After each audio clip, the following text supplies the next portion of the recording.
Hello guys, welcome back and this is part 2.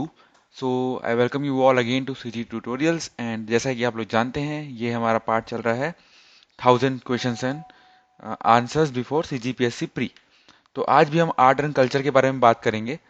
तो जैसा कि आप लोग पता है कि मैं भी आप लोग के साथ एग्जाम दे रहा हूँ तो इसका मुझे टाइम नहीं मिल रहा है, बट स्टिल कुछ ना कुछ तो करना ही पड़ेगा। तो इसलिए मैं धीरे धीरे चाहता हूँ कि हर दिन कुछ ना कुछ वीडियो तो डाल ही दूँ ताकि आप लोग का बहुत हेल्प हो जाए। तो चलिए ज़्यादा टाइम वेस्ट नहीं करते ये सब चीज़ में। पहला क्वेश्चन है, ध्रुपद गायन में देश के ख्याति लब्ध कलाकार थे भैरा प्रसाद श्रीवास्तव, पंडित कार्तिकरम, श्रीधर संगीत, बसंत रानाडे। इनमें से कोई नहीं। हमको पता है कि 5 ऑप्शन आएंगे इस बार, तो हमको एकदम करेक्ट देखना है, नहीं आया तो छोड़ देना भाई। तो the answer for this one is भैरा प्रसाद श्रीवास्तव। ओके, तो ये अपना राइट आंसर। ये क्या, ख्याति लब्ध ध्रुपद गायन में ये बहुत फेमस थे। कौन? ध्रुपद में भैरा प्रसाद श्रीवास्तव। फिर छत्तीसगढ़ में बाजा मास्टर के नाम से प्रसिद्ध हारमोनियम वाद्य के प्रसिद्ध वादक कौन थे?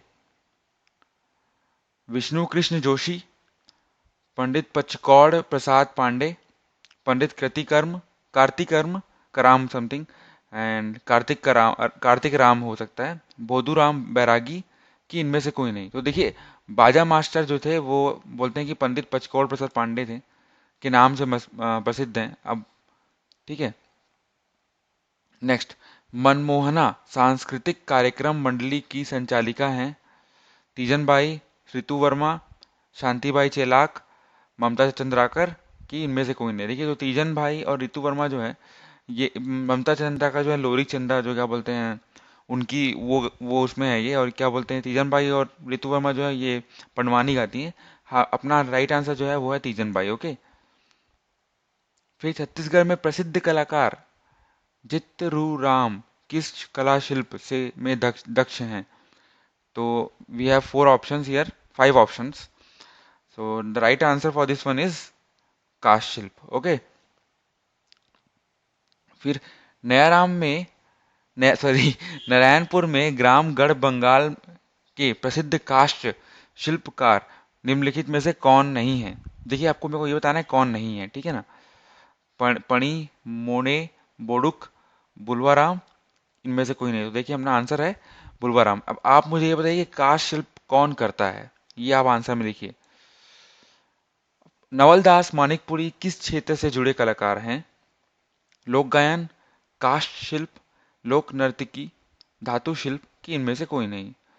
The right answer for this one is लोक गायन।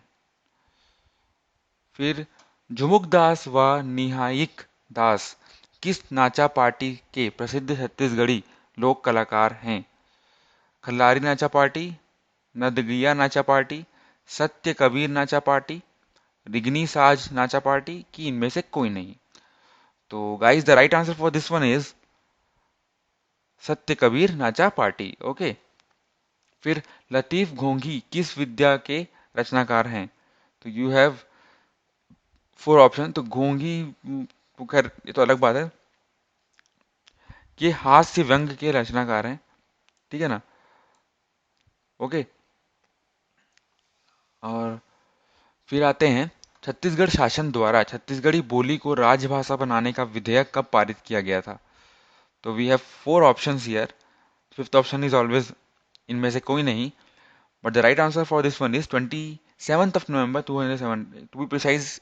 मेरे ख्याल से इसके आसपास ही था, मेरे ख्याल से यही था, 2007 में तो था। ठीक है, बाकी जो करेक्ट डेट है ये मैंने थोड़ा रिसर्च किया तो मुझे मिला। आपको अगर और एकदम करेक्ट डेट पता है तो आप बता सकते हैं। फिर छत्तीसगढ़ी बोली व्याकरण और कोश के रचनाकार हैं रोशन प्रसाद पांडे, कांति कुमार, रमेश चंद्र मल्होत्रा, की मुरलीधर पांडे, की इनमें से कोई नहीं। The right answer for this one is Kanti Kumar. ठीक है, तो इन्होंने छत्तीसगढ़ी बोली व्याकरण और कोश की रचना की थी। फिर रायपुर में बाल नाट्य केंद्र की स्थापना किसने की थी? ठीक है, Bal Natya Kendra Raipur. We have 4 options and fifth one is इनमें से कोई नहीं। So the right answer for this one is D Mishra. फिर आते हैं छत्तीसगढ़ी गद्य लेखन के संस्थापक। तो मेरे को तो याद है नरेंद्र सिंह वर्मा था, ये आपको भी याद होना चाहिए। तो देखिए कितने गलत आंसर है। ठीक है, this is the right answer is Pandit Lochan Prasad Pandey. तो ये कई बार कंफ्यूजन होता है कि देखिए मुझे लगा कि ये होगा, और इसमें हम तुरंत तुरंत क्लिक करके आ जाते हैं कि ये आंसर है। तो देखिए दोस्तों, 100 क्वेश्चन है, 50 50, ठीक है, छत्तीसगढ़ 50 और अपना इंडिया 50। तो सिर्फ जो सही आंसर पूरा 2 बार चेक करेगा उसके बाद ही लगाइएगा, ओके। छत्तीसगढ़ प्रथम मौलिक कविता 1909 में किसकी थी? तो the right answer for this one is Lochan Prasad Pandey, okay. So next question, एक साहित्यिक की डायरी के लेखक कौन है या थे? रमेश याक्षिक, पंडित रविशंकर शुक्ल, विनोद शुक्ल, पंडित सुंदरलाल शर्मा। तो देखिए इसका आंसर जो है वो रविशंकर शुक्ल है, सॉरी, इसका आंसर जो है वो रमेश याक्षिक है। एंड रविशंकर शुक्ल यही निकला मेरे मुंह से इस कारण, बिकॉज आप ऐसे जो है वो इसको करिए। अब ऐसे क्यों करिए, जो अभी का जो राज्य अलंकरण जो पुरस्कार है पंडित रविशंकर शुक्ल का, वो मिला है विनोद कुमार शुक्ल को। और पहला सुंदरलाल शर्मा जो पुरस्कार है जो कि 2001 में मिला था, वो भी मिला था विनोद कुमार शुक्ल को। तो इस कारण मैंने थोड़ा सा कंफ्यूज हुआ, ठीक है। तो आपका आंसर है रमेश याक्षिक। इन्होंने क्या क्या लिखी थी? एक साहित्यक की डायरी। फिर छत्तीसगढ़ को पृष्ठभूमि पर बहुचर्चित उपन्यास सुर सरिता के लेखक हैं विमल मित्र, विनोद शुक्ल, त्रिभुवन पांडे, श्रीकांत वर्मा। इनमें से कोई नहीं। तो देखिए श्रीकांत वर्मा के तो तीन ही जहां तक है, मटका मेघ मगध, ठीक है। विनोद शुक्ल का हम लोगों ने देख ही लिया कि वैसा कुछ उनका हाई फाई मतलब ये तो नहीं है, मतलब इस मामले में जो सूर सरिता में। तो अपने आंसर जो है विमल मित्र हैं। और इनके कुछ और बहुत सारे प्रख्यात रचनाएं उपन्यास हैं, जो कि जैसे मुजरिम हाजिर है, इकाई दहाई सैकड़ा, ये सब जो है ना, ये सब दूरदर्शन में प्रकाशित हुआ था। ठीक है, कहाँ पे हुआ था? दूरदर्शन में, ठीक है ना।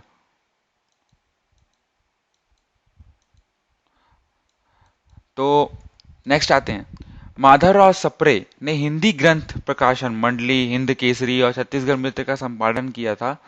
माधवराव सप्रे द्वारा संपादित सर्वाधिक उत्तेजक एवं विवादास्पद समाचार पत्र था। आपके ये चार ऑप्शन है और पांचवा अपना इनमें से कोई नहीं है। The right answer for this question is Hind Kesari, okay. तो लास्ट या second last, I don't know. तो छत्तीसगढ़ वीर रस का लोक नृत्य जिसे लोक बैला की संज्ञा दी है, बैले की संज्ञा, लोक बैले की संज्ञा दी जाती है, पंडवानी कहलाता है।